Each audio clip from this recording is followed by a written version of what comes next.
afternoon, members of the committee. I'd like to apologise to anyone who's listening in for the late start.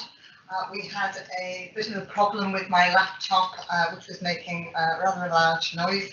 It's sorted now, it is switched off, but what it does mean is that Daniel Webb, Clerk of the committee, will have, oh sorry, not Clerk of the committee, not your title, Daniel.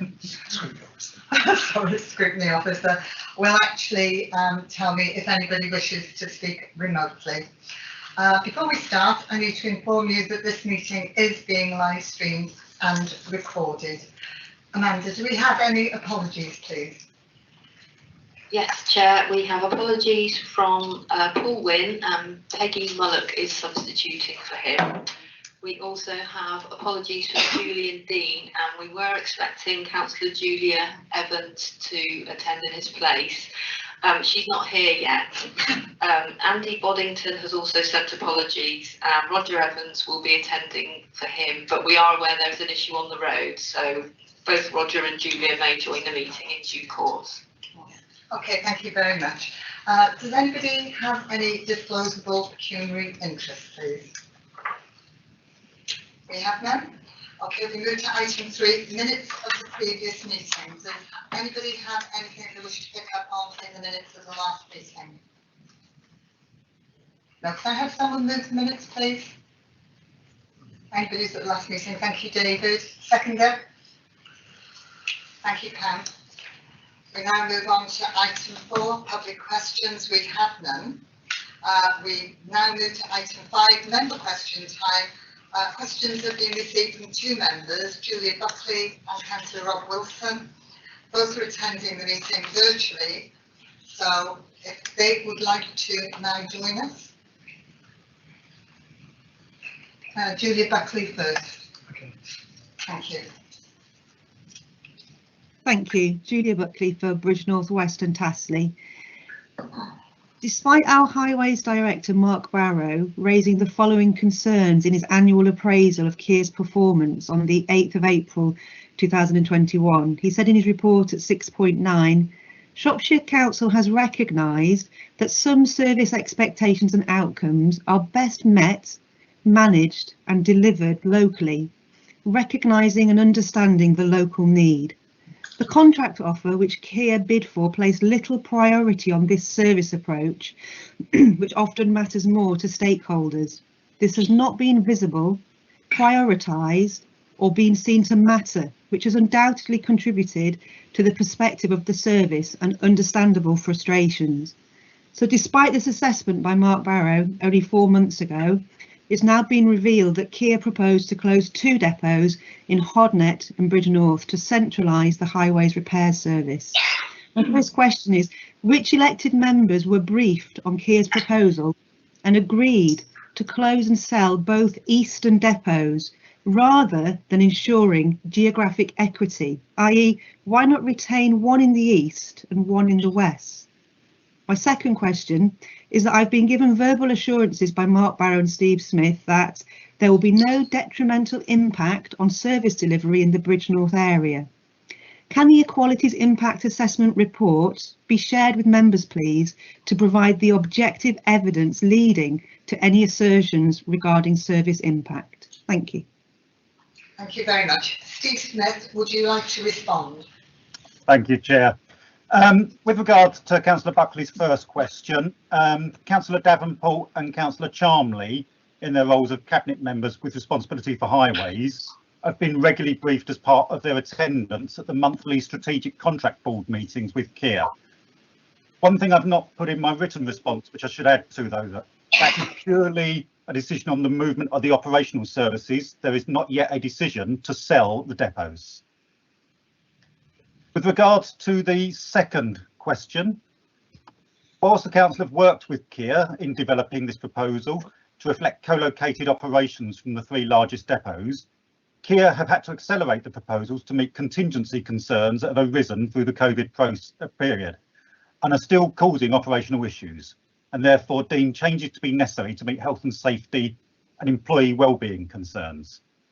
An EIA has not therefore been developed at this stage, but a business case to support the proposals was produced by Keir and shared at the Strategic Contract Board meetings. It is hoped that this can be shared this once commercially sensitive information has been redacted. And again, an update on that.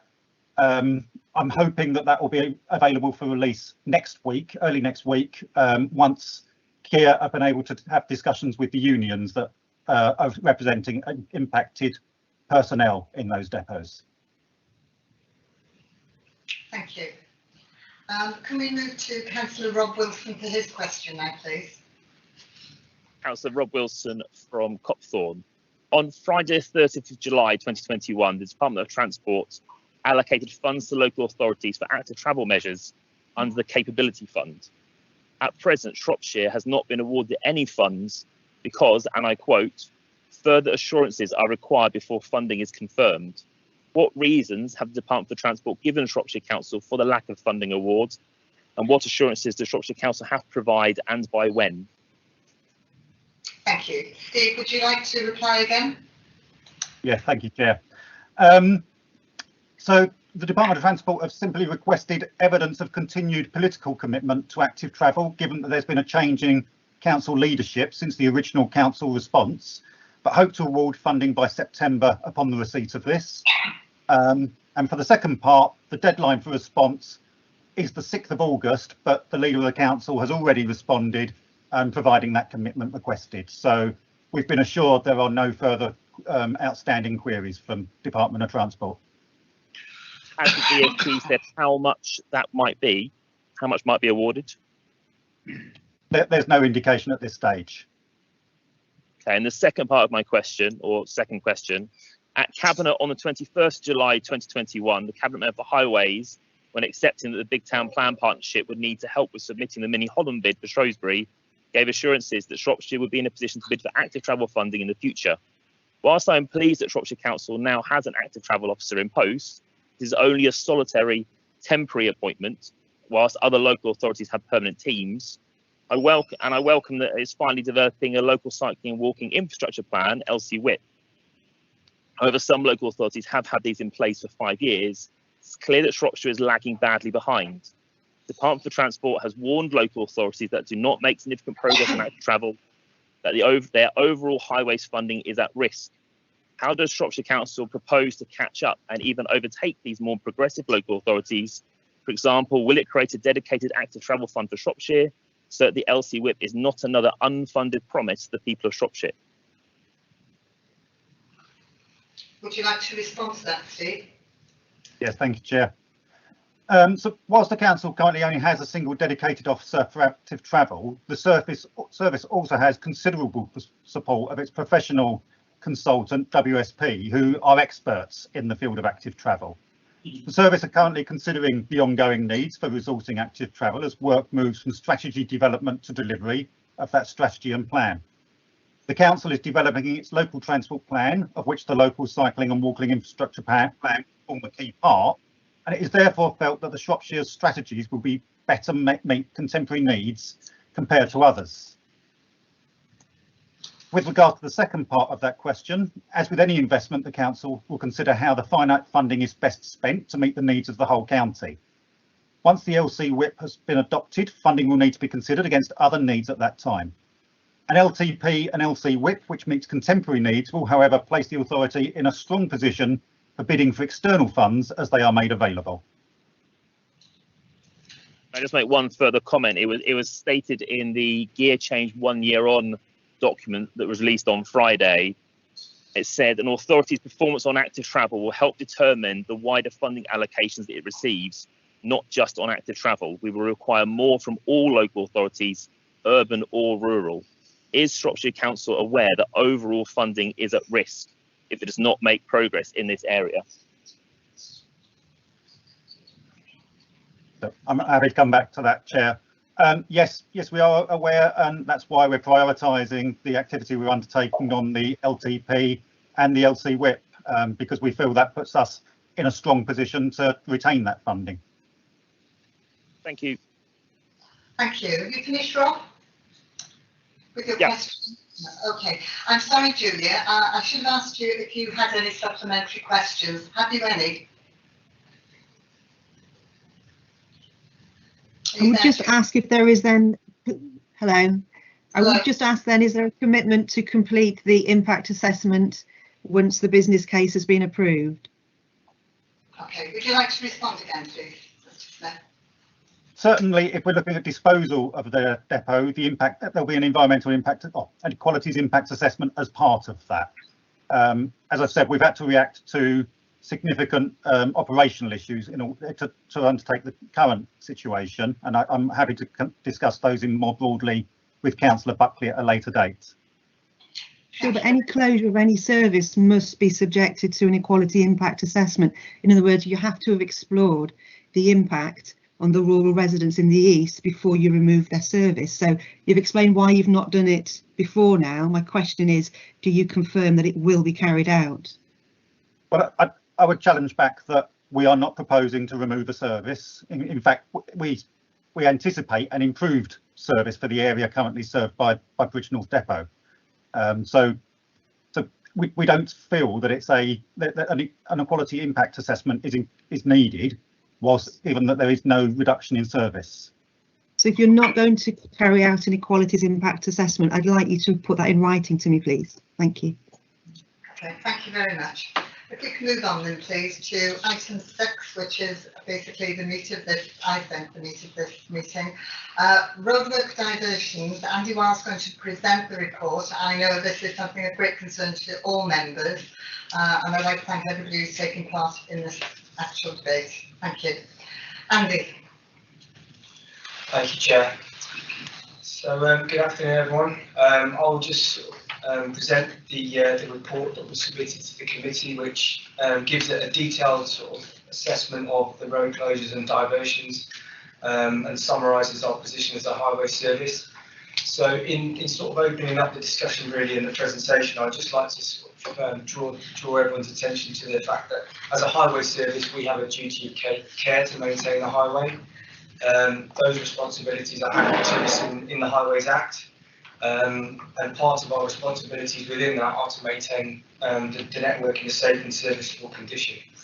The position around our highways asset is well documented.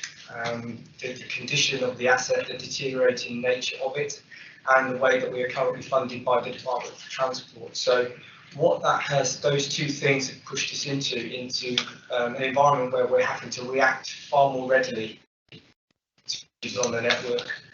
For example, last financial year our budget was increased by £12 million in year. That came with no additional staffing or revenue budget to accompany it. And what that did was condense our maintenance activities from what would be a 2-year cycle of plan and prepare and then deliver the following financial year into a 3 to 6 month delivery phase.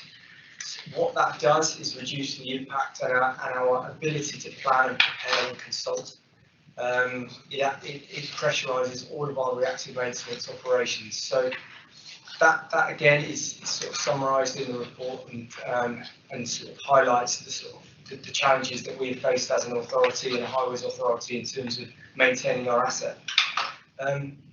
As well as the transition through that the service has made in the last 12 months and the improvements that have been brought in to improve our performance around highway maintenance, we've also brought in various initiatives and fast-tracked work to sort of try and bring the level of maintenance higher and improve the service that we're providing to the taxpayers and the people who use our roads. What that has done is meant that we've had to increase the amount of road closures that we've brought in, because again this was highlighted in the Highways and Improvement report that was brought in front of scrutiny some months back, that 12 months ago 75% of the maintenance that we were undertaking and the repairs that we were carrying out were temporary. That has changed dramatically to the point where we're now doing 75% of our repairs are permanent. The impact of that means that we now are doing meaningful repairs, which just by their nature require more road closures. So the fact that more road closures are visible on our network is actually a reflection of the service changing and delivering more meaningful reactive maintenance and highway maintenance rather than an area of sort of failure. So these things are an inevitable consequence of the work that we undertake.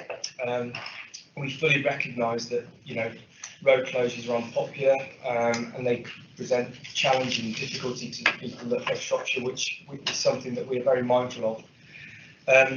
You know, this is sort of the backdrop to sort of the work that we're undertaking. I mean, you know, we've scaled up enormously, and that 12 million investment that was an additional, and you know, I stress the point, it was in year. You know, this was a massive increase in the funding that we've received in year, and have to deliver that in that condensed time frame.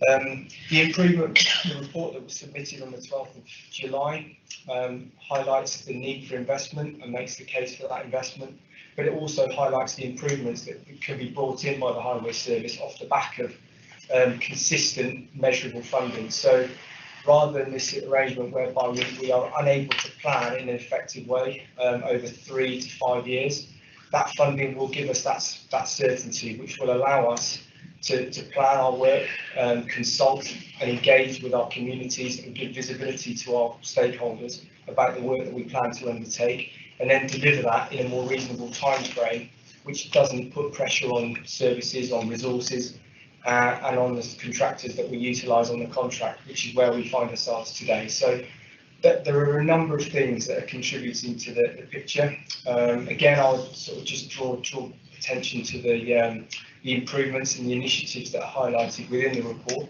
I do believe there are things that we can be doing better. I believe there are improvements that we can bring in off the back of that more consistent, sustainable funding, which will shift the service much further away from being reactive in its nature and having to respond to problems urgently, which doesn't give us the lead in time, and it doesn't actually give us the time to engage in the way that we would like. Because certainly that's something that's a consistent theme through the report, the submission of the request for additional funding and making that business case, that there are a whole series of benefits that can be brought by us through having that certainty of funding and delivering work in a more sustainable way. I think it's also worth highlighting, you know, the number of potholes that we have had to deal with over the last 12 months. And again, you know, referencing this to the national picture, it's not something that's unique to Shropshire. Highways authorities up and down the country have found themselves in a very similar position where we're having to deal with a far higher percentage of potholes than we ever have. Pothole numbers during the winter last year doubled, but also the improvements in the volume of work that we've undertaken has increased significantly. We repaired 21,000 potholes the financial year prior to last year. Last year we did 29,000, and again we are on course this year to improve that position and repair more defects than we ever have. So all of that work, all of that has a consequence on the network, and and road closures and diversion routes are unfortunately a byproduct of the work we undertake. However, again, just citing back to the initiatives and the conclusions within the report, we think by having that funding position, we can improve that position significantly. We've also worked closely with our contractors on how we think we can apply road closures, the nature of the signing improvements that we can bring in by working more closely with our communities, actually putting detailed information on road closure signs that specifically state where that closure will start from and to. I think we can actually improve the communication with the communities and help manage this position better. It's also a consequence of our network that it's very rural in nature. When we close a road, we need to divert onto a like-for-like road. So closing A and B roads mean that the diversion has to be on a similar classification of road. Because of the nature of Shropshire and our geography and our road network makeup, that often means diversion routes are lengthy, which pushes people into the environment where they are trying to find alternative, shorter routes.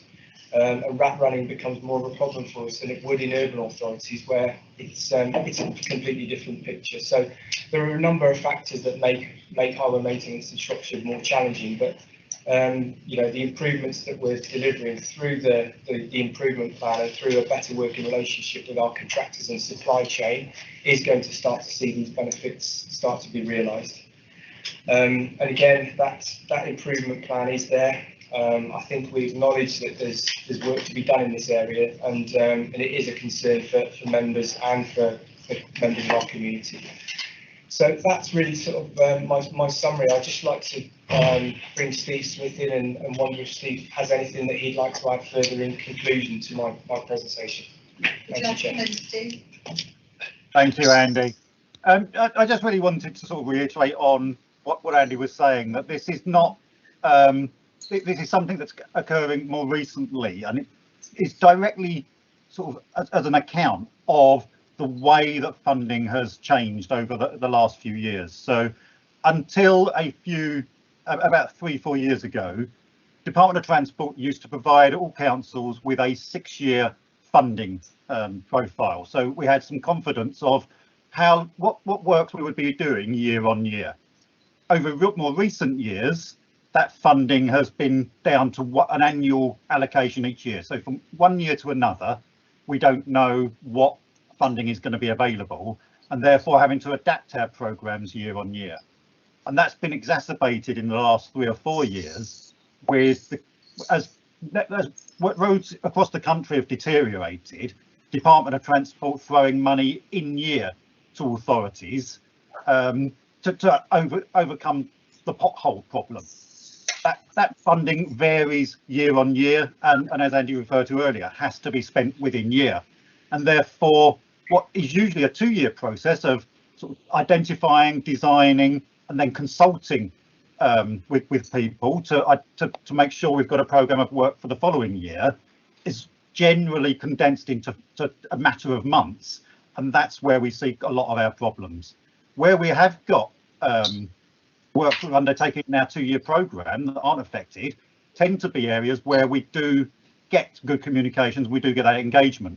Tends to be a lot of, in the last few years, these works that we're having to rush and bypass normal processes, which are causing our problems. That's all I wanted to add. Okay, thank you very much. If members would like to ask questions now, please indicate. I've got Steve Davenport waiting. Yeah, just to firstly on signage, you've really got to be careful what you wish for, because we can't have complaints about the roads and potholes being repaired and complain about the signage out there. That is purely a health and safety issue for the people actually doing the job. It's now mandatory on A and B roads, and not quite so on C and unclassified, but you know, there's a lot more signs out during this time of year.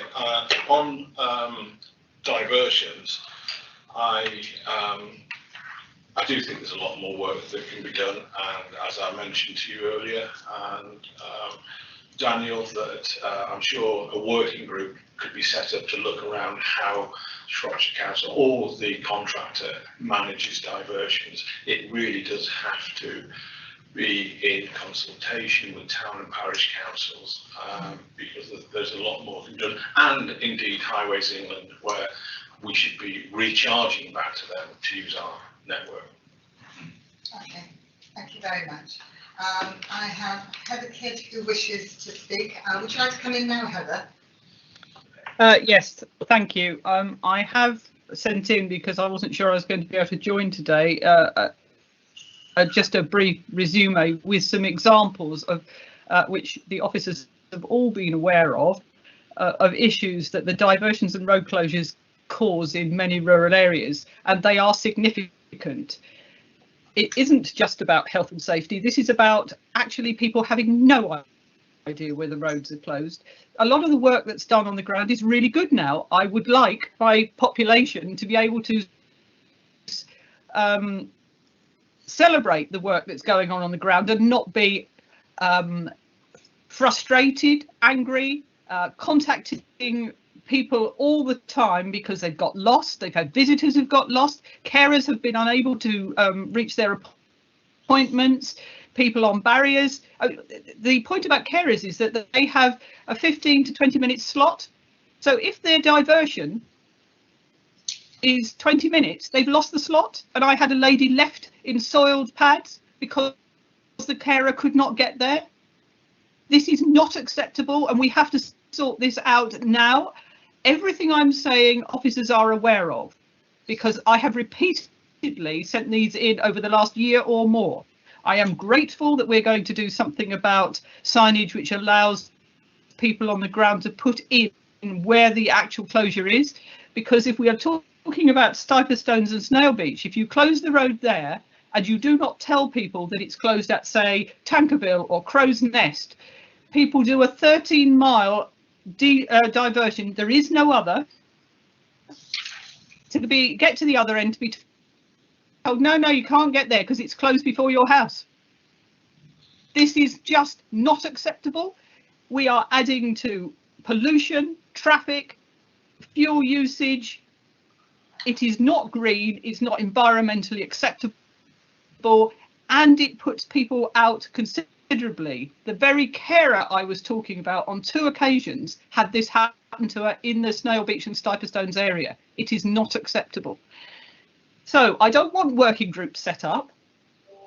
What I want is a date when the work that you say you're doing with Kia will bear fruit with the road traffic management companies that they're employing, so that the people on the barriers are not from Liverpool, Dudley, all over the place, that they are properly communicated with so that they know where the diversion is and so on, so that when somebody gets to a barrier and they don't know about a road closure, they can get some sensible information, and that the people on the barriers know where the road is closed, so that we don't actually have all this coming and going.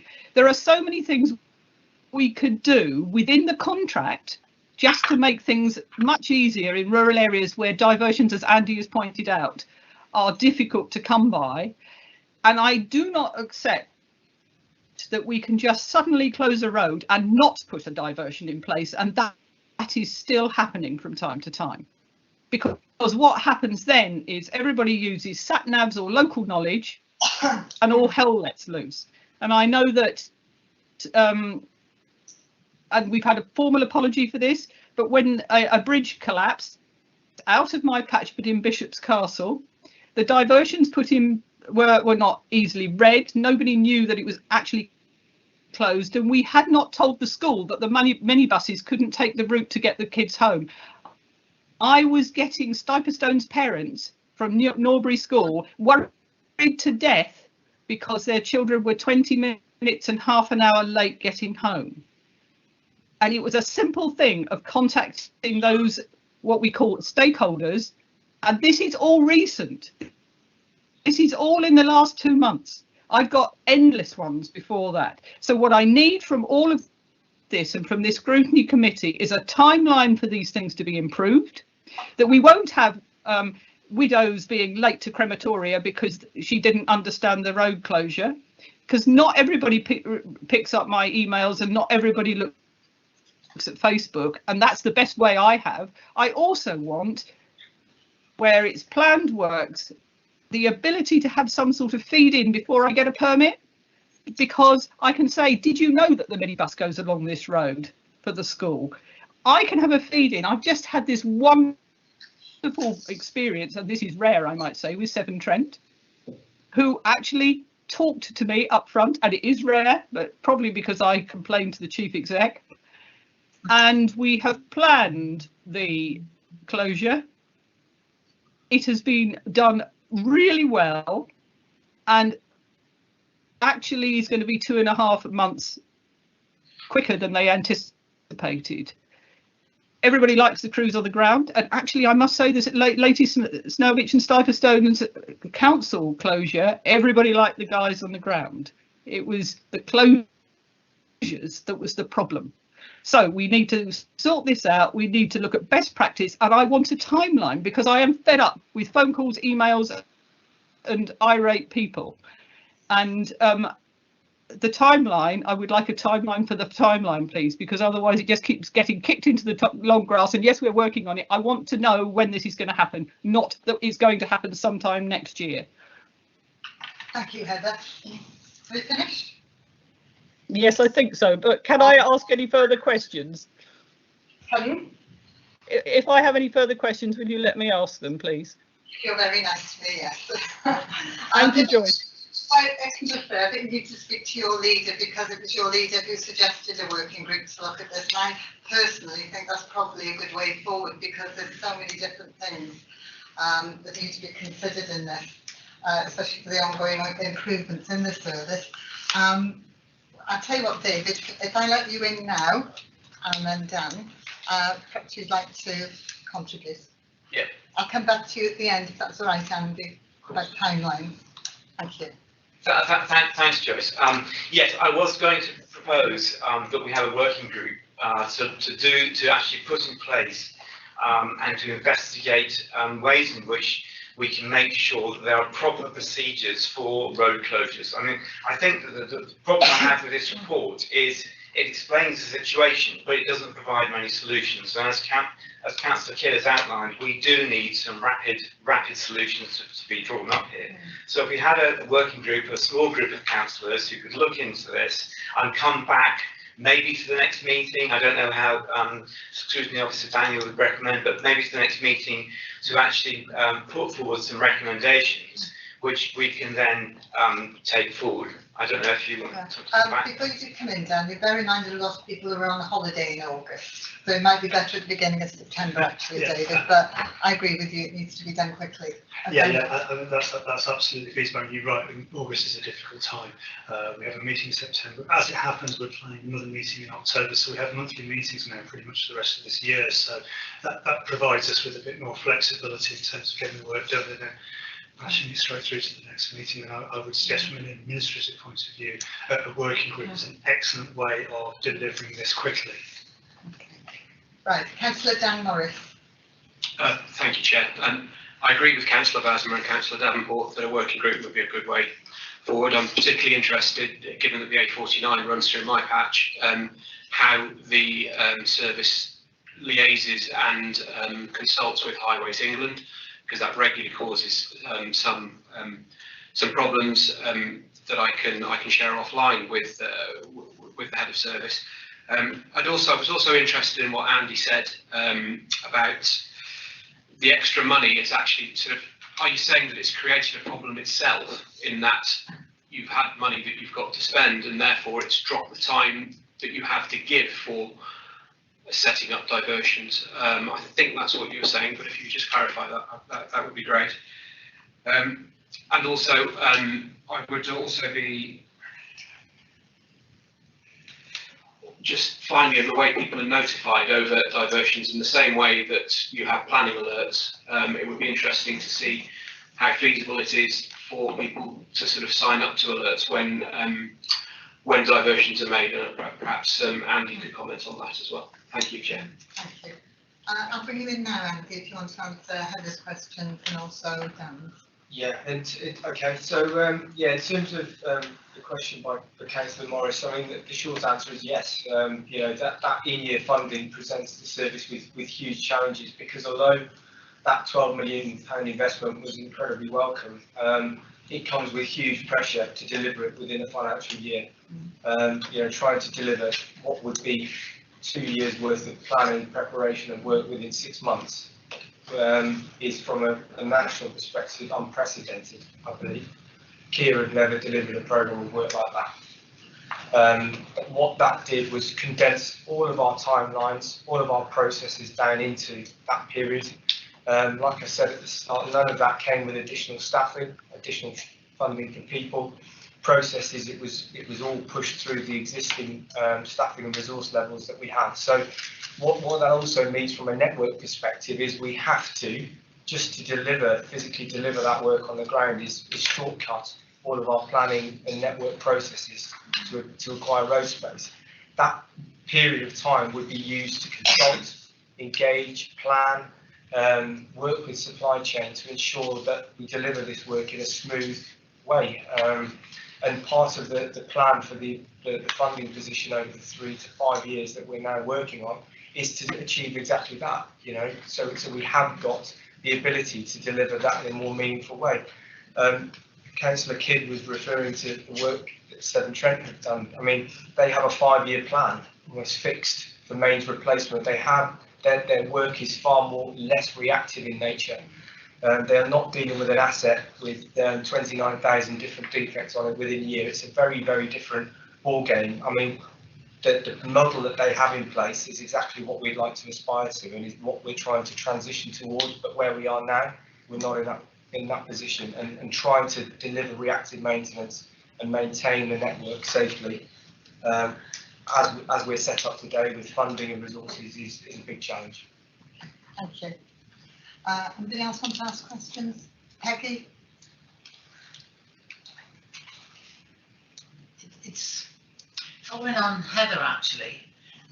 We had a near disaster in Whitchurch not so long ago when work was being done on the bypass, and they routed traffic down the B road where cars were parked. So we've got big Arctics coming both directions. It was hell. You can imagine what the phone was like, and it was dangerous because they were going upon the pavements where people were. Now, had we been spoken to before as local members, we could, and known that was what they were planning, we could have said, no, you need to go down Chester Road. There's no cars parked down there.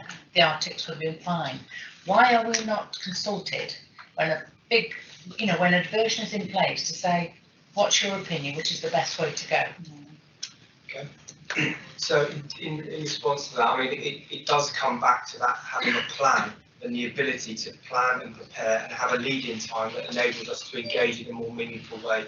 We're having to react and condense all of our processes, which means the time to seek the feedback that you've just described there, that would enable us to either deliver the work differently, plan, or just mobilise the work in a slightly different way. We're not having the time to capture that local feedback and that engagement, and it comes back to the sequence, which is best practice or plan, prepare, and then deliver in a meaningful timescale. All of that work is condensed and compressed at the moment. So I recognise the value of that local knowledge. It's a complex county, it's a complex set of circumstances. There's a lot of moving parts to all of the work that we undertake, and any one of those sequences can be disrupted by us not getting things right.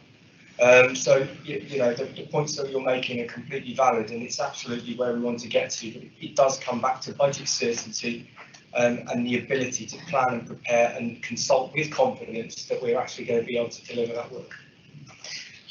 We get information, it's usually a couple of months in advance, and then suddenly it's here, and we've not had a chance to come back and say, are you aware of a certain problem in an area? Because it really was absolutely disastrous. I think one of the main things here is communication with local members and the public, and perhaps we need to do some work on how we do that, how we achieve getting that information out to the public. One of the things that I found of late is that a couple of businesses in my area were missed purely because they weren't on whatever it is they look at here on the roadmap. If the business isn't on this particular map they've got, they don't get a letter, they are not aware of it. And I'm aware it's the hairdressers, and actually they lost a lot of business. And for a small business, particularly at this time, that's not very good at all. Anyway, if I can now move on. Andy, are you still with us? Councillor Bobbington. Chair, it's my understanding that he's listening to the public stream, so we won't be able to respond. Right, I'm sorry you can't join us, Andy. Perhaps if you can email your question, if you have one, to Amanda or Daniel, and we can ask it for you. Chair, Councillor Kidd has a question. Yes, I know. I've got Roger, yes, and then I'll come back to Heather. Roger. Thank you, Chairman. Apologies for being late. There's an accident on the A5, which has caused a lot of diversion by the police. So it doesn't involve in Shropshire Council at all. A couple of comments. Working party, can it not be a rapid working party? Sit for one day, sort it out on that day, rather than take weeks. That would satisfy the comments, I think, that have been made previously. So it could be early September, sit for 6 hours, hear it all, and it has happened elsewhere, and I would have thought that would be a good way of doing it. Can I continue, or do you want Daniel? Well, let Daniel come in and then you can continue. Carry on, Daniel. I was thinking more like a couple of hours myself, actually. I have to say, we did have a working group, there were 3 of us on it, on something else, which was very good. It was only a few hours, and I think we achieved a lot, so it can be done. So yes is the answer to that, Yeah, Richard. yeah. I think that would satisfy every councillor here, because then something, and we could all tell our residents that something is happening. Comment about 6.7 in the report, a rural authority and roads. And if I can just give one example, and it's picking up what Peggy Mullock said about the local member. The A488, the main road right through Ponsbury down to Bishop's Castle. I arrived, going out to see the police, to see that there was a barrier erected and vehicles and caravans were going up a single lane highway, because that's what their sat nav was telling them to take out when they arrived at the barrier. The person at the barrier came from Walsall, had no idea. I asked him where the work was going on, and he said, oh, it's about 2 miles back down the road. I said, there's a heavy goods recognised diversion route 100 yards behind you. Why aren't you sending them down there? We're not allowed to. We can only divert from an A road onto an A road. I said, get out of the way. I'm doing it. And I took traffic duties on for an hour. I tried every officer in highways, couldn't get them. In the finish, I got hold of the PA, the appropriate PA, and she came back after an hour and said, I can't get anybody either anyway. The manager then came along and said, what are you doing? I explained, and he said, oh, yeah, okay. And they took over and diverted the traffic 100 yards down the road onto a recognised HGV route. And if that had been talked to as a local member, all this aggro, drivers towing caravans, meeting another person towing a caravan, and then having to reverse down a single line track to the very few parking places would have stopped. There are numerous problems like this, and I do not know why a conversation can't be had with local members. And is the cabinet member here today? I'm not sure. Yes, he is with us. Steve Charmley is definitely with us. Did you, Okay. did you want to ask him a question? No, it's just that, Steve, with the extra that's there, how can you help us? Can you come in and actually get something behind the appropriate contractors so that they talk to local members? Because WSP, when I contacted them, and I've been reprimanded by them for using not correct information when I've said what you're doing is incompetence over one item, and I think it was. But really, WSP who do it need to contact local members, and they are not doing it. Can I ask the cabinet member to ensure that this takes place? Thank you. Would you like to respond, Councillor Charmley? Thank you, Chair. Interesting discussion, and obviously, yeah, a lot of the points are, obviously very valid, and I'm getting emails from many parts of the county on similar subjects at the moment. So I think the working group which you're proposing is a good starting point. But I think where you will end up to with the working group is pretty much the direction of travel which the service is going anyway. I think you've heard already from Andy and Steve Smith as officers in charge of the service. We're firefighting at the moment, trying to catch up on the backlog of works which we're doing, and then once we're on a level playing field, we'll be able to move to this engagement with communities, engagement with members, and early flagging up of what diversion routes there are, where the road closures will be. Whatever we can do to bring this forward, I'm more than happy to to work with that to speed that up. But we've just got to be aware that we do have a huge backlog to work through at the moment, as in road maintenance. If we can improve that in the meantime and work through that backlog, and then move towards a proactive way of road maintenance, asset management, with the engagement of town and parish councils, with the engagement of the local member to discuss where the diversion should be and where they will be. Yes, absolutely. That's where we're going anyway. But I can certainly take away to our traffic management partners on those diversion routes and look at could they be 100 meters up the road? Could they be at the end of the road to stop people getting onto that highway? What I found out in the last 6 to 8 weeks since taking on this portfolio, what seems like a really simple task of mending a few potholes on an A or a B road is far from simple.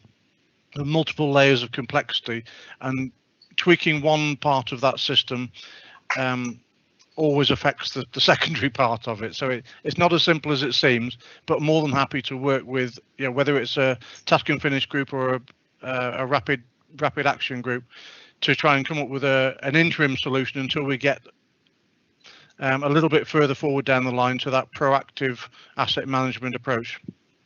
Okay, thank you, Steve. Happy with that answer, Roger? Yes, Chairman. Can I just add, I'm not criticising the person on the barriers at that time. He was an apprentice, and he was saying, I just don't know. And it was the management who actually put him in that position to actually do it. Thank you. Okay, thank you. Can I just ask a couple of questions? I don't know whether Andy or Steve can answer. One of the questions is, why can't works be done at night? So you're not disrupting school travel, buses, etc., etc. What kind of conversations actually happen between the council and Kia? Do we just say we need those potholes filled in? Do we give any other information, or we just let them decide where they're going to put the diversions or routes, the signage? And another question was 3.1 says, we seek to repair defects that represent immediate risk to personal injury with 1, 5 or 28 days. Have you got any statistics on that? Because I know of very dangerous potholes that actually haven't been filled in, and I'm sure quite a few members do. So it'd be really interested to see on those what the stats are. I'm happy to pick that up, Chair. So in response to the first question, the fact of the matter is we do undertake work at night. It depends. There's various factors that contribute into that decision-making process. For example, at the moment we're undertaking quite a lot of work on at night due to the nature of the roads, how busy they are during the day. But there are other factors to take into consideration. If there's residential properties along there, for example, there's a likelihood that people will be disrupted by work taking place at night. So it's something that our teams consider, because they're experienced, knowledgeable. The network coordination team, when we're applying for permits, will have a view on that as well. Are we making the right decisions? But there's also a cost to consider. Working at night is infinitely more expensive, and actually it can affect the quality of the work if we haven't got sufficient lighting and various other things like that. So the short answer is yes, we do, but it's where the need is there, really. And there's a justification for working at night as opposed to during the day. The second part of your question is, whether it's a 1, 5 or 28-day priority. That's based on our sort of inspection policy and our matrix. The simple truth is, that we have a significant backlog of work at the moment, which we're working incredibly hard to try and bring that down as quickly as we can. We've mobilised significantly more resources. We now have a completely different range of interventions and a completely different operating model to the one that we had 12 months ago, and the figures are there to sort of demonstrate that. However, the maintenance backlog is significant, and the funding position is sort of well documented around the asset. And what conversations happen between the council and Kia? Do they let their own devices? No, absolutely not. Our operational teams have regular engagement with Kia about how we deploy resources, what closures come in, when we operate, and we try and make the best decisions possible. And again, the performance and outputs are scrutinised in terms of the period of time they're on the network and how they operate. So I mean, those conversations are ongoing and scrutinised quite closely by us as the client. Do we actually suggest the routes, the diversions? I mean, that's something our network management team help coordinate. So again, we have a list of criteria that we have to follow in terms of what is or isn't a suitable diversion route. Kia, will sort of have a discussion with our coordination team about what that looks like and which routes we're going to get. And that, unless that's authorised and signed off by us, they don't get access to the network. Can you tell me my last question, how that will be affected by the 2 depot closures where there is local knowledge? Well, the bottom line is, you know, our operational plan, it was always to operate out of these 3 depots. The work will make very little difference in terms of how we schedule it, how we deploy it, and how we access the network. I don't see that being a factor in that team. Thank you. Heather, you wanted to come back. You still want to come back? I do, please. Yes. The issue for me in the short term is that actually, when we're going to have an urgent road closure, I have no problem with you getting this work done. It needs to be done. The state of our roads has been appalling. But if you are planning with staff for them to be on site the next day, which you will have to do, otherwise they won't turn up in the right place, just a simple email to me to say a road is going to be closed and they're going to be doing this stretch of road alongside you notifying staff would mean that I could tell the appropriate Facebook groups and emails, and that would actually help those guys on the ground tremendously and make their lives an awful lot easier, because many of them who are great are getting all sorts of abuse because things are a surprise to people. It won't get to everybody, but it will help.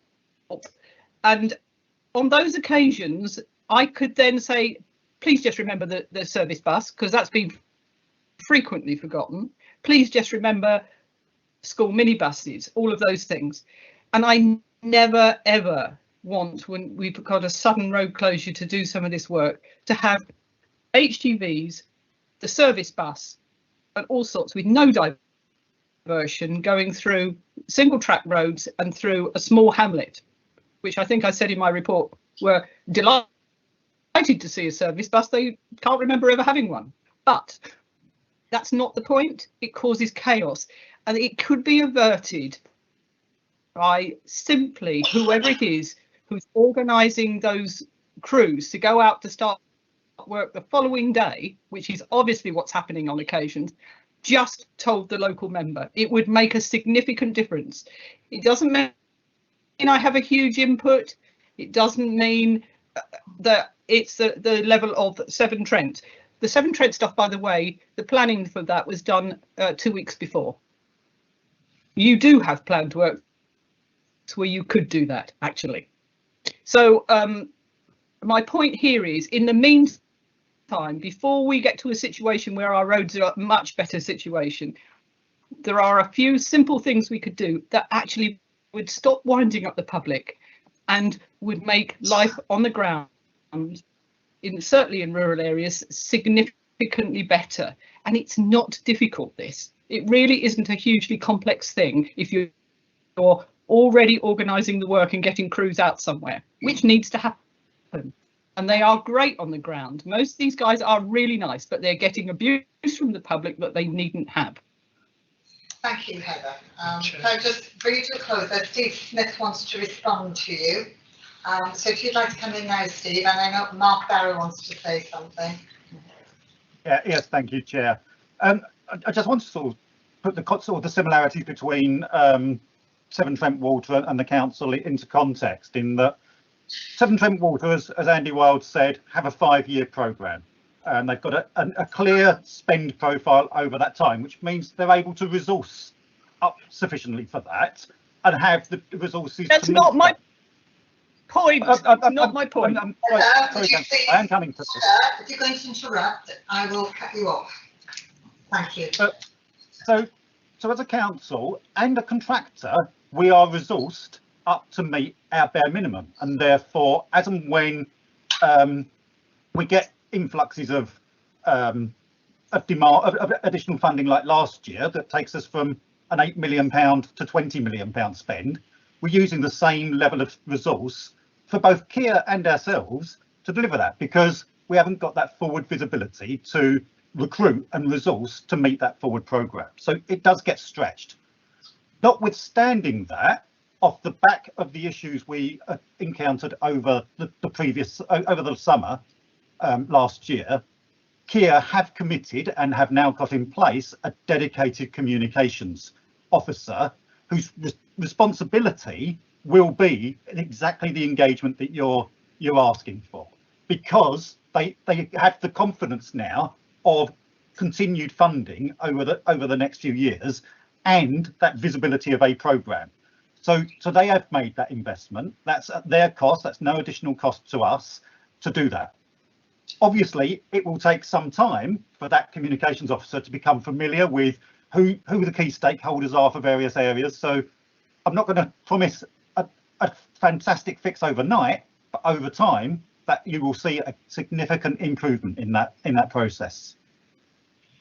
Okay, thank you very much, Steve. I'm going to let Mark Barrow speak now. I'm going to David Bassmer after that, and I think we've sort of made a decision that we will vote on it to have a working group from here. So I think any more comments really are not necessary, because I think we'll get to the bottom of it all at that meeting. The report did as well. I just remind members, say, identify areas of concern not already considered within the report for consideration as part of the ongoing improvements. And I think the working group can do that. And I thank everybody for what they've said so far. Mark. Thank you, Chair. Just to build on some of those answers earlier, I think we all recognise this is a service running red hot at the moment, actually, and just to kind of recognise how much the guys are burning the candle at both ends. They really are. And in between what we've heard this afternoon, it's good to pick up that you're recognising that improvements are being made out there, albeit that there's a cost here. I think just to build on that thing about forward programmes, of course, the full council on the 15th of July gave a commitment to additional funding. So very much that's kind of position that we're moving to, where we will have more resources, we will be able to better plan. But what hasn't come out, and I just wanted to pull to light, is that what we recognise is our engineers are just swamped with information.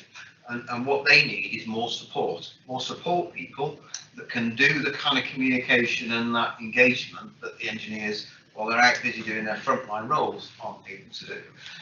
And you know, many of Andy and Steve's colleagues, you know, get 100 emails a day. You know, there is a real need for more support people in the organisation, and that will free people up to do the things that they need to do as engineers, but then also give that capacity to do the things that we've all heard here that kind of could be done better at the moment. So that time for engagement, that communication with the local member, that tying in those local sensitivities, a lot of that is a capacity issue as well. So that's the position we're moving to. So, you know, in leading the witness, if I can, Chair, in terms of that steering group, I think it's very much more of a shorter term kind of, I mean, certainly there's a reassurance, it's about long term what we do to make sure that's right. But it feels like, well, what are the short-term measures? What get us through to next year's programme when we will have a much greater scale kind of surface dressing and resurfacing programme that will be much more visible, and there'll be more planning behind. Will you be taking on extra admin help? Is that's yeah, that's what I mean by support staff. Yeah, exactly. Okay. It's got absolutely those people that are the oil in the machinery, actually. Okay. Because we've just lost so many of them in the past. Okay. Thank you, David Bassman. Yes, thank you, Chair. I just pick up from where Mark was talking about. Actually, my issue is not so much the investment in people, which I think is necessary. I agree very much with you on that. But also, to what extent you're investing in machinery. I mean, there was I think a press release recently about a multi-hog machine you're using now, which increases the speed with which you can do repairs. And surely the assumption should be, when you're looking at investment, to actually invest money in machinery which speeds everything up, so there's less need for long diversions. Lastly, I think one of the issues I get occasionally is people bring about the diversions which don't appear to be necessary, that they go on for too long, and that people wonder why on earth is this diversion not being stopped. So I think that's one of the things we could look at in the work. Okay, thank you very much. Unless somebody's got something burning they want to say about this report. Yes, Peggy. Just quick. Yes. I may have sounded critical, but I was on one degree. On the other hand, I think we could be a big help as local members to feed the work. That's the way I was looking at it. And Heather's nodding. Yes. So I think that's what we're trying to be helpful to. Yeah, and I'm sure the working group will come out with that as something pretty major. Can I say thank you for the report? I think it's a very good report, and I think... Chairman, quick one if I may. Yes, sure. Just very quick. For this working group, during August, I know they're not going to meet, but if Daniel could send out to parish and town councils any comments to feed into it, I think it would be welcomed by parish and town councils to have that input and feel that they are being listened to. So it would be a great plus for Shropshire Council. If I can just mention, Roger, on Sunday I actually sent to Diane Durrell this report for her to send out to town and parish councils, because I think it is important that we keep them in the loop, what's going on, what's being said. So absolutely agree with you. Anyway, is everybody happy for us to have a working group? Everybody on the committee? I don't think I need to take a vote. I think that's a given. Daniel, do you want to give a timeline on that, or? I'm sort of thinking off the top of my head here, but I think my thought is that we could deliver a report by October, but for the bonus meeting that we plan, absolutely will be liaising with town and parish councils. Are really useful source of information for these. That will happen fairly quickly. Yes, but you're looking at September for the working group to meet. Oh, yeah, absolutely. Yeah, then just give me a couple of weeks to get the report written up and circulated. It won't be a massive report. So. And if I can go back to the report, it was a really good report. Warts and all, it said it identified all the issues that members have mentioned today, to be frank. So I look forward to working with officers on that one as well. Thank you very much. Thank you, everyone. So on that note, we have noted the content and we have identified areas of concern. So we'll move on to item 7, which means you, Gary. Yep. Update on signs, banners and barriers and the task and finish group report. Gary, you're going to present the report. Yeah, thank you, Chair. Firstly, is an update on any actions taken regarding the recommendations contained in the March 2020 task and finish report.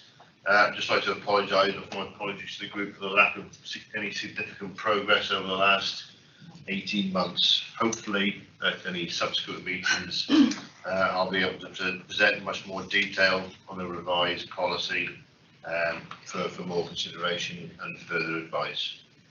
So, in summary, the recommendations from the March 2020 task and finish group report on this subject, that's banners, bunting, Christmas lighting, was to redraft the policy to include, where appropriate, provision for specific retail centres, individual towns and parishes, and any local conditions that would be beneficial. Also to consult further with other authorities in order to identify any best practice that could be adopted, and to gain local input from town and parish councils on defining acceptable design and content based on local area aesthetics and community sentiment. As part of any consultation with town and parish councils, there is also an opportunity to review the location, ownership and regular load bearing testing regime for catenary wire suspension fixture points. If you notice that at People Mow Shrewsbury, there's one on Castle Gates and the other point is on the bottom of Wild Cock. They are probably the only two I can think of that are regularly used in Shropshire. But they should be subject to regular testing, the load bearing testing. So there's an opportunity there to go out to other towns, the Bridgenorth, etc., to look at if they've got any such similar points, who owns them, and sort out the responsibilities going forward as part of this revised process and policy. A further recommendation was that separate policies were created both for banners and bunting over the highway, such as the one with catenary wires, and alongside the highway, such as probably on barriers, fences, etc. In this aspect, I'd like to bring the group's attention to a fairly recent approval given by Cabinet on 21st of July in regards to a highways assets advertising proposal, which is essentially a commercial advertising scheme allowing highway owned assets such as roundabouts, boundary signs, lamp collars and verges to be utilised for commercial sponsorship and advertising purposes. So a revised policy for managing banners, bunting and the permits for those would need to take account of this and ensure any crossovers are identified and managed to ensure no conflict with the two processes and policies were aligned. For the purposes of progressing the recommendations from the final report this year, I'd like to seek agreement that further engagement and consultation regarding provisions for specific retail centres and towns and parishes takes place, to seek some more feedback and comment from towns and parishes, and probably bids as well. This to include any criteria or proposed restrictions for any specified local area. So if there are particular streets or locations where the town and parish councils feel that it's not appropriate, they don't want to see banners and signs cluttering the landscape, then they can feedback on that, and we can put that into any kind of localised, compartmentalised policy.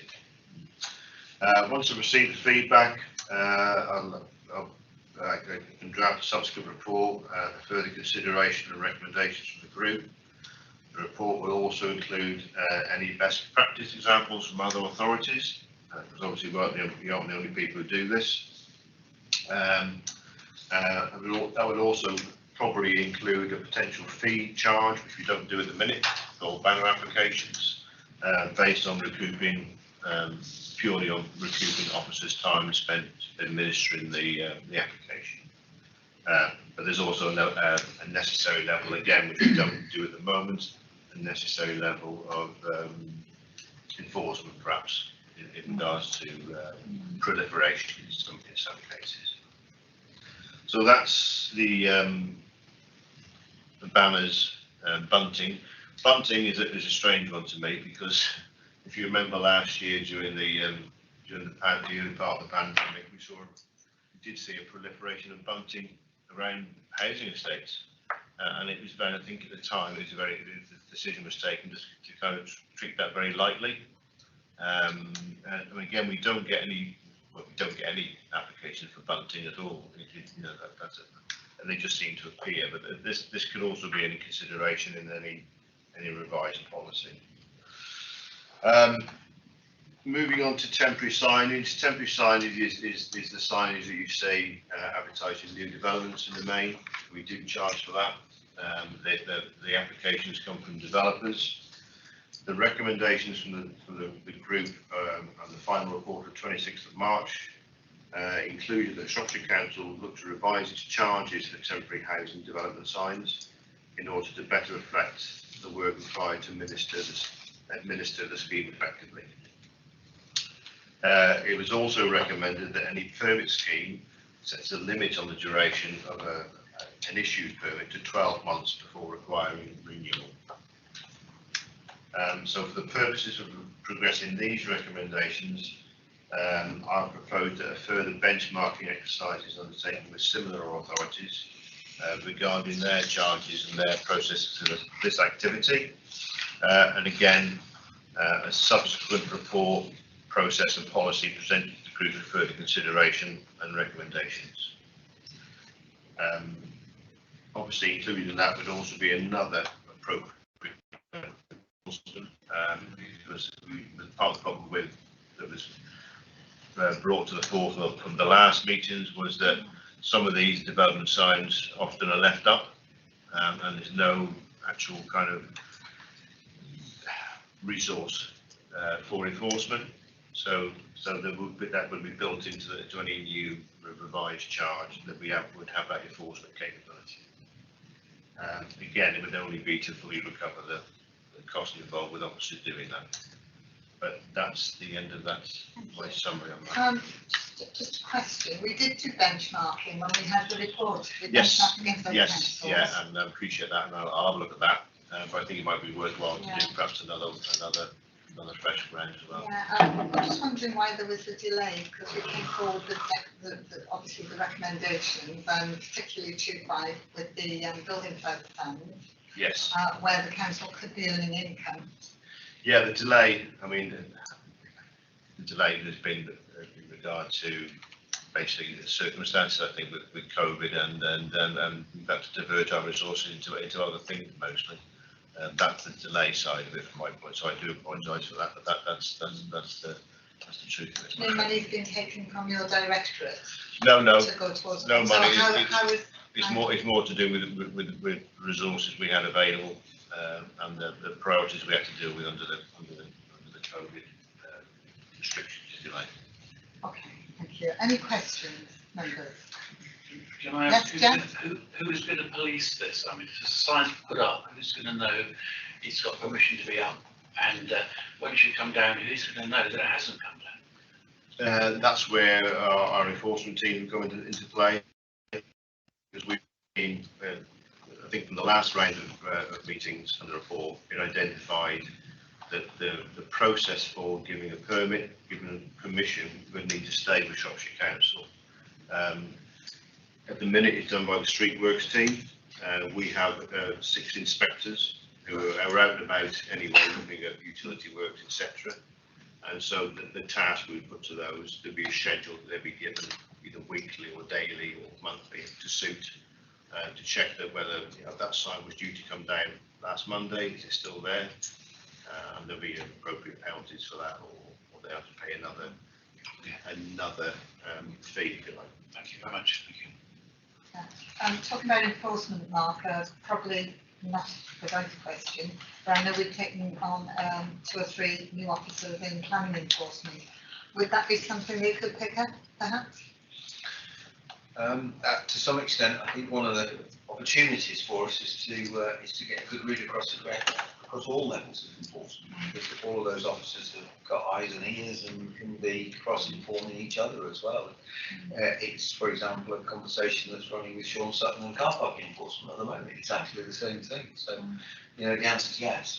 That's one of the things very much we're looking at. Oh, excellent. Pam? Thank you, Chair.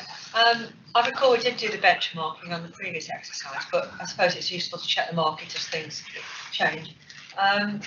The house builders side, I don't think anyone feels a lot of sympathy for the volume house builders are making lots and lots of money, so I think we should charge them lots and lots of money, commensurately.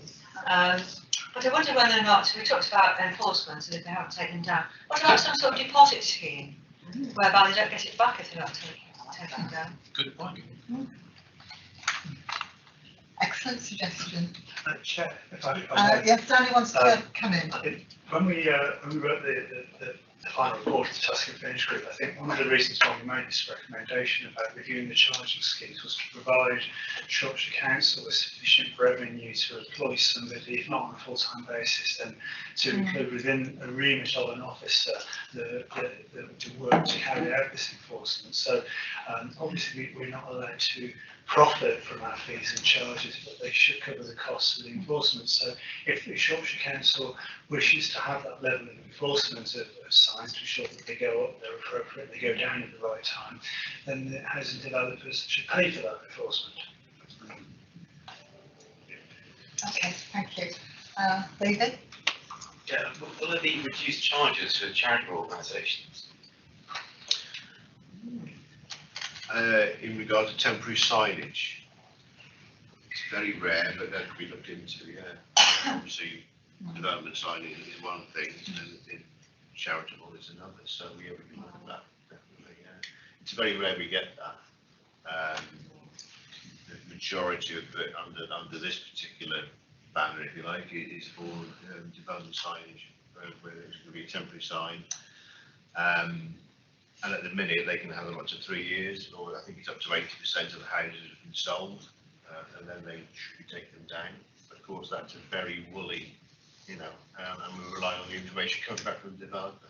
We don't precisely know that. So, I think the new recommendation to look at the 12 months, and so either lose their deposit or to pay on the yeah, I think that's a good idea.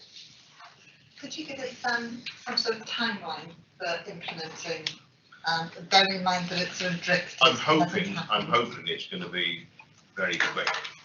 I can focus on it because I think we've already done one benchmarking exercise. I think it shouldn't take too long to do another benchmarking exercise and also work out the associated officers' costs based on what we've currently got. I appreciate it, we are pending restructure, but we can only work on the officers we would use now to do this and then work out price for that. Yeah. And I think that would probably, I don't know,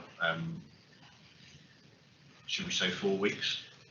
Okay, that's really good. Well, I'd say 4 weeks. I'm impressed with that. perhaps, 4 weeks into it to give a. Yeah, perhaps you can report to our October meeting where you're at with that, and then we can keep an eye on it. Okay. Jeff, you had a question. Yeah, well, two actually. When somebody applies for the sign up, do we determine what size it is in exactly the right position so it's not obscuring? Yeah, there are under the traffic. application form at the minute that we do. There's a link to further information which gives set guidelines, specifications on site that we will allow. That includes the banners as well. So if we do have a banner application, there is a set. Obviously, there's going to be a set distance from the road to So it's the height of the banner. Yeah, it's basically all that information is now online. So as soon as an applicant applies online, they can't go past the application stage until they've read all that information and it's fully. Right. And my second question: who's responsible for that sign? If it's vandalised, if it falls down and causes damage, or those sorts of things? We obviously, as part of the application, there's public liability insurance. I mean, we as first responders, we would probably be, if that happened, we'd probably be going there to fix it. So if a banner had fallen down and was blocking the road, we'd probably be doing that. However, But they would be responsible to a housing company if they had a big sign up and they own the sign, don't they? So surely they should. yeah, they should be, and that's part of the public liability insurance. Thank you. One of my concerns is that we're reconsulting when we've already consulted with town and parish council. We did an awful lot of work with them when we did the task and finish group. Yeah. And it sounds like we're going over old grounds again, which seems like a waste of time to me. I think from my perspective, it's more to do with the recommendations from the last group, where to kind of look at any local, what we didn't do at the last time, is go into any depth on local conditions they'd like to put forward. I think last time I was looking to see if it could be if town and parish council would like to take an active part or even take this process on. The result of that came back as not really practical or not. So I think from my perspective, it's more a case of, what would you like to see? Are there any streets you'd like to see put a ban on, etc., etc.? Yeah, if Daniel can come in, because I'm sure there was some council that came back and said yes, they wanted to take it on. Just for being wrong. I think this was when we carried out the task and finish group. I refreshed myself with the findings of this yesterday. I think that Shropshire Council's officers were quite keen to, if possible, to delegate or to explore delegating some of these powers to town and parish councils. They felt they were the best place to enforce and have far more incentive to enforce and regulate what's happening in their local area. We carried out some sort of work with some work with legal to explore the possibility of doing that, and I think it was our view in the end that the procedural and legal hurdles to carry out a fairly minor delegation of powers really actually wasn't worth the effort. It would involve considerable cost. This was the findings of the task and finish group. So hence the recommendation that instead we would adopt our policies to include within there, where possible, local variation. Now obviously consulting all of our town and parish councils to understand their local variations, the local variations that they want to see, be able to incorporate that into a single policy is a considerably more complex piece of work than charging schedule for housing development signs, which would apply uniformly across the entire local authority. So in that regard, I think the focus on housing development signs is a much simpler and easier win for Shropshire Council, and it also brings in additional revenue rather than a policy which won't bring in much in way of additional revenue, if any. So just to sort of clarify that there are two very different processes here, with different order of complexity. One of them is probably achievable far more quickly than the other. And as a final point, I would note that we produce an annual report to Council around February each year with a revision of fees and charges. So any changes to housing development signs, if they were to take place within this financial year, would have to be in place or proposed to Council by February following consultation. Thank you very much, Daniel, for the clarification. Roger. Only a quick one, Chairman. The old county council did delegate to parish and town councils without much difficulty. and parish and town councils did it. They monitored it, and the officer made a recommendation, and it was left for the parish council to have a look at it, whether they did it, and to monitor it. And it did take a lot of pressure off the officers doing it, but the old county council didn't. Oh, Mark, is that something that we could look at? Or is the insurance implications too high? Yeah, I think it's things over highways that are a problem, aren't they? Certainly we will look at, I think there's always that notion of trying to work more closely in partnership with town and parish councils, something that we're trying to do across the board. So the answer to that is yes. I'm going to add something else, Chair. I mean, one of the things following Councillor Mosley and Councillor Elliot's line of inquiry is we have started some discussions with some of the bigger developers about the notion of some kind of performance bond. And if we widen the kind of the clutter of their street signage into how long it takes to complete developments and get them to be a fully adopted stage, there are some frustrations in many places about how long that takes. So one of the notions is that they put some money on one side, and therefore if they don't complete, the final surface of the road and the installation of the street lights and clearing of the signs by a certain time, we'll use that bond to step in and do that. So I'll feed that suggestion into that discussion that Tracy Dark is starting with developers in that sense, because this is about how different parts of the council can work together here to create the outcome, I think. And can we give credit to Pam if that one comes up? Yeah, I've name checked just. Thank you very much. Are there any more questions on this? You've got the recommendations in front of you. I won't read them all. And we have agreed that Gary, you'll come back to us in a couple of months and tell us that you've sorted it all, hopefully. So we think we move on. We don't have to take a vote on anything on that. We're all happy with the recommendations. If we can move to item 8 now, which is the committee work programme. Do you want to take us through that, Daniel? Of course, thank you, Chair. Following our meeting in June, when we carried out a committee planning meeting, I placed a draft work programme onto Teams for you to contribute to.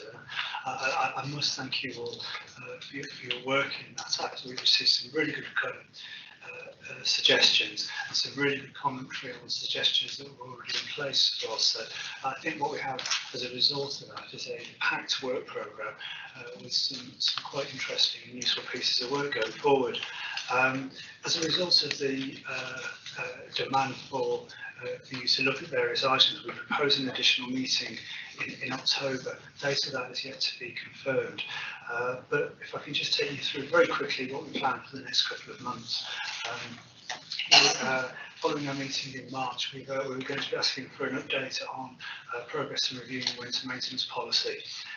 And we will also be receiving an update on the Shrewsbury Town Centre Master Plan. We asked for this before the election, but obviously we decided that was probably inappropriate during the pre-election period, so we're going to be returning back to that. Councillor Basma, in our discussions around this, noted that the council had agreed to review the reduction of planning committees from 3 to 2 within scrutiny. So we propose to carry that out as part of our additional meeting in October. And following Councillor Wilson's appearance earlier, we placed in there a suggestion that we also look at maintenance regimes for clearing and maintenance of footpaths and cycle paths again in October. Sorry, and then finally, I propose that we hold a briefing session. This is something that we are trialling across all our committees at the moment, where we have items that are information heavy and scrutiny light. We feel a far better way of presenting these to you, rather than through a presentation in a committee meeting, will be through a dedicated, discrete briefing session, which will be online, which we can open up to all elected members. A lot of you in the past have raised concerns around builder control and planning enforcement, and it's our understanding that we have Tracy Dark as our new assistant director in there, and obviously with the new assistant director come changes. So we thought this would be a good opportunity to introduce you to Tracy and the proposal that should be bringing through going forward.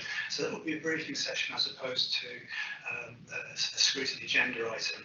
The copy of the work programme is in your papers. Going forward beyond there, I won't go through all of it. I'll hand it over to you, Chair. Thank you. Is there anything anybody would like to see on the work programme? Yes, Pam.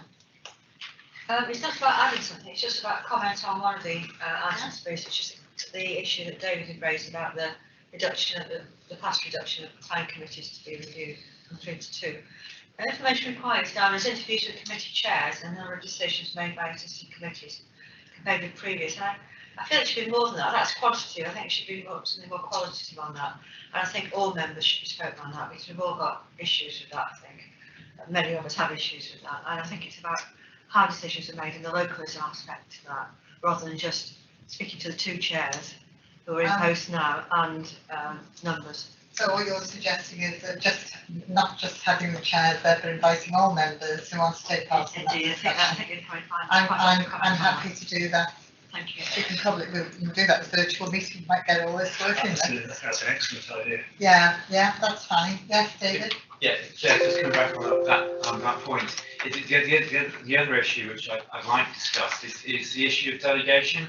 I feel that too many items are delegated and that there could be, I would like that issue to be looked at that time, because that's what, for example, the most recent Northern Plan Committee had only in effect 1 item. And I think a lot of decisions are being delegated, and I'd like to look at that issue.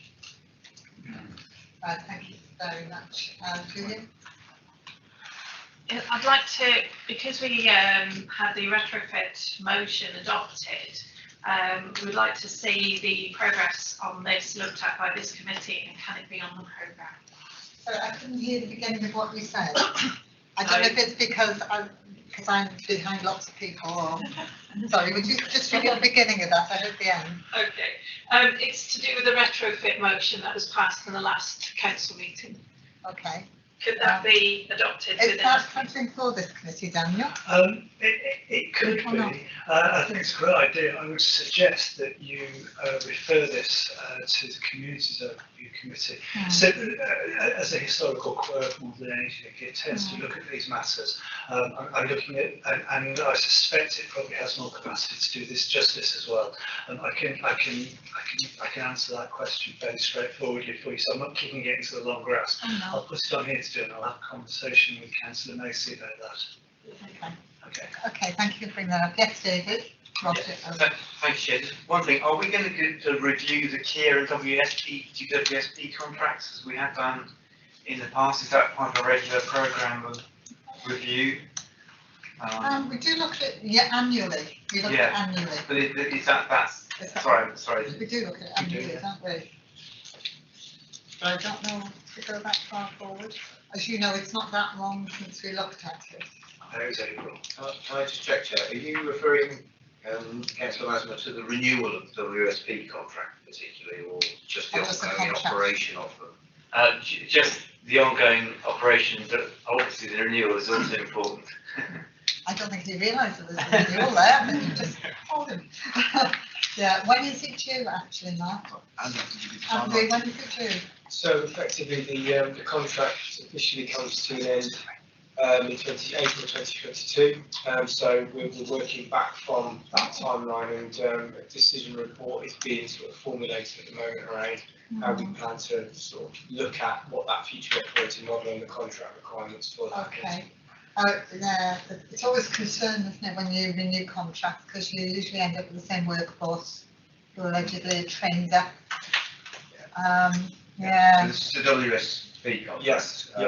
And issues, in there are such as the balance of work between us and them.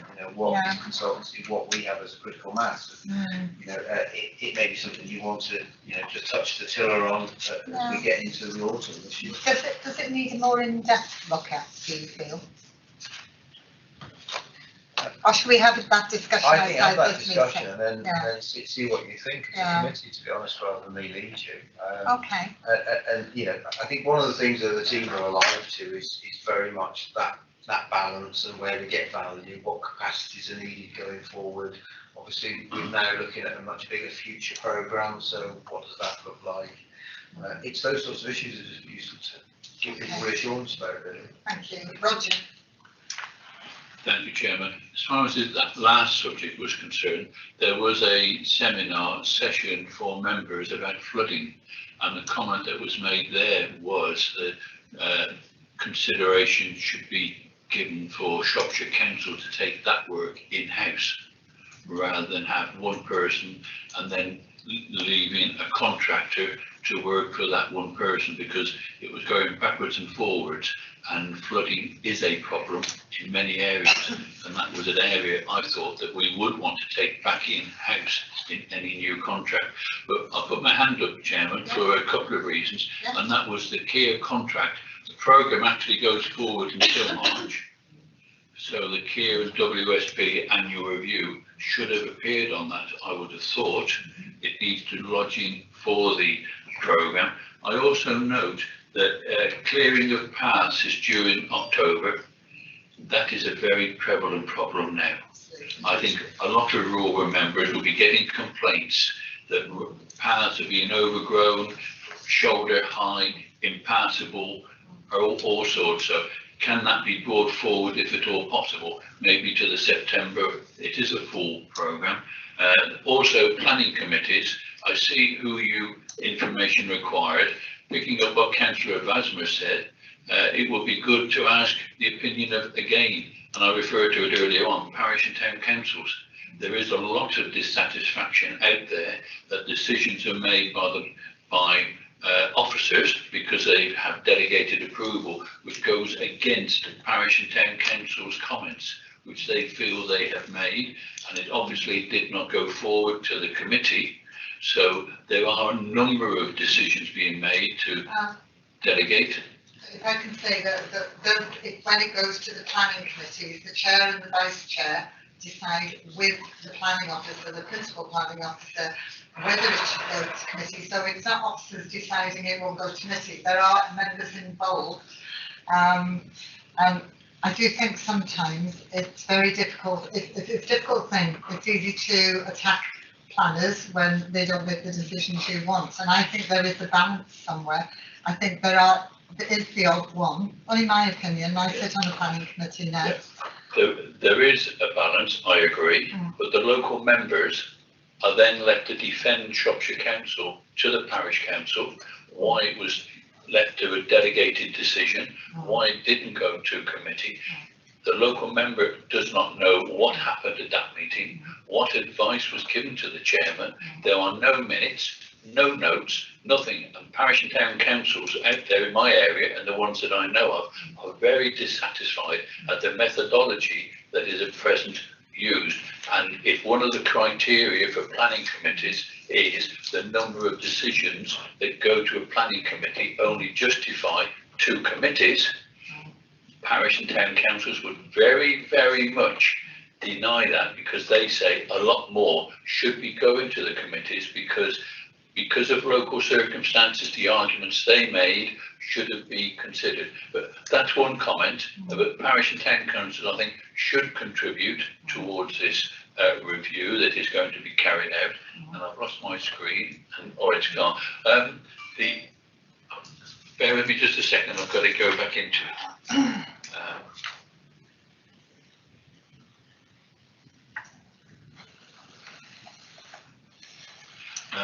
There is the clearing the paths. There's also street lighting.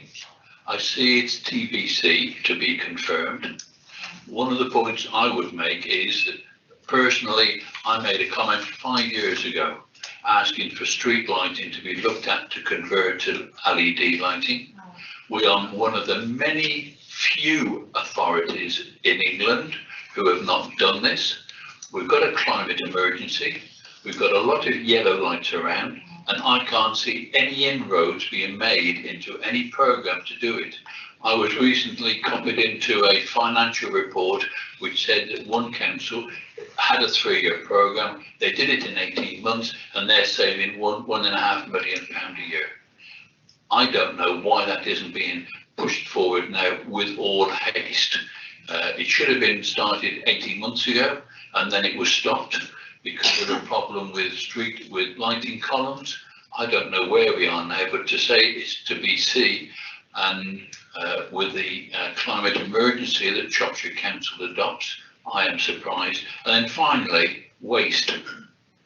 I note the comments or the decision by the Cabinet, and I presume that will have to go to Council to agree the finances for that because of the expenses to it. But I'm getting comments from some colleagues in towns where it isn't possible and they would want an alternative put forward, and it may be, could this be looked at urgently? I think Mark Barrow can probably answer that to you, because I think in everything I've read it does say that people can request the bins. If they don't request them, they keep their boxes. So I think that question's answered. But we're talking. But the problem is, Chairman. Roger, can I just stop you there, because we're talking about the work programme. What we're actually doing is talking in depth about things. Yeah, the problem is, Chairman. Yes, the bins are there, and many will welcome them. But it's if there isn't a place for the bin, the people concerned will have the waste as they are at present, with no covers on. And we will have all that rubbish blowing around, and there needs to be an alternative put forward. That's where I'm coming from the scrutiny committee. I'm going to bring Mark in. I don't really want to, because all we're discussing is the work programme, but I think that warrants a response. Mark. Yes, Chair. So I think we're all clear that it's a demand-led system. So if people want to stay with what they've got, that's fine. If you want to move to a third wheel bin, then that's what that provision will be for. I think the point that I'm hearing from Councillor Evans is, could lids be made available to black boxes for the people that they? You know, I think that's something that's been looked at past. We'll certainly take it away, Councillor Evans, and make sure it's part of that response. If I can answer that, but apparently it's not well liked, because what happens is the lids get lost. It also causes more work for the actual gentlemen who pick these boxes up. So there are reasons why that decision was made, and the OU were part of that, and the people at work and pick those bins up. So not the bins, sorry, the boxes. So I think there are reasons. I think if you'd have read the report that came out on these bins, you'd have seen that, Roger. Anyway, if you'd like to come in, Daniel. Just a quick point of order, really. If there's something on the work programme with TBC next to it, I just explain a little bit about the mechanics of how this work programme comes into being. By and large, up until the point at which I present it here to you at the committee, essentially it's a piece of work that I've carried out. Obviously, I consult with the group and I consult with the chair, but in essence, I sort of present this. If there's a gap there, such as TBC, it's generally because I can't think of a good place to put it in the first instance. So I wouldn't take any, surmise anything about the relative priority that committee members or the administration or scrutiny chairs attach to a particular topic. It says TBC, it's just means I haven't got an answer. It's a draft work programme, so it's over to you, because this is your work programme, to determine when you want these items on the agenda. So please don't read anything into something if it doesn't have a date next to it. If I can, Chairman. You can. It isn't an administration question. If one looks at the Constitution, it says that the opposition parties should be consulted and their priorities should also be taken into consideration. Yes. And there is a paragraph in it which actually stipulates this. So the scrutiny chairs group and everything like this, and the administration, they should not have the veto on what goes on a scrutiny programme. I don't think they do, Roger. I've got Mr. Vassimo will tell you I've put a number of things on that he's asked for. In fact, I usually agree with him. So that is not actually accurate. So you can apologise if you wish. I do apologise, but the impression, and my impression was that it was being decided, because my understanding is that the meeting of scrutiny chairs, the group leaders are now banned and stopped from attending, when prior to COVID, they did attend so that they could have some input into it and ensure that the other views were represented when programmes were drawn up. Okay, well, Danny's going to respond to that, and then I'm going to close this off, and we'll go to the data for the next thing. Yeah, again with the emotive language, nobody's banned from any meeting. The Constitution allows for the scrutiny chairs, the chairs of scrutiny, to meet. In fact, it's a requirement of the Constitution. If anybody else attends that meeting, it's a courtesy. That's an end to the conversation, Roger. Thank you very much. If we can now move to item 9, date and time of the next meeting, Thursday the 9th of September, 2 o'clock here. Thank you all very much for the meeting, especially the substitutes, taking time out of their day, and I'd like to thank our officers as well for your input. Thank you.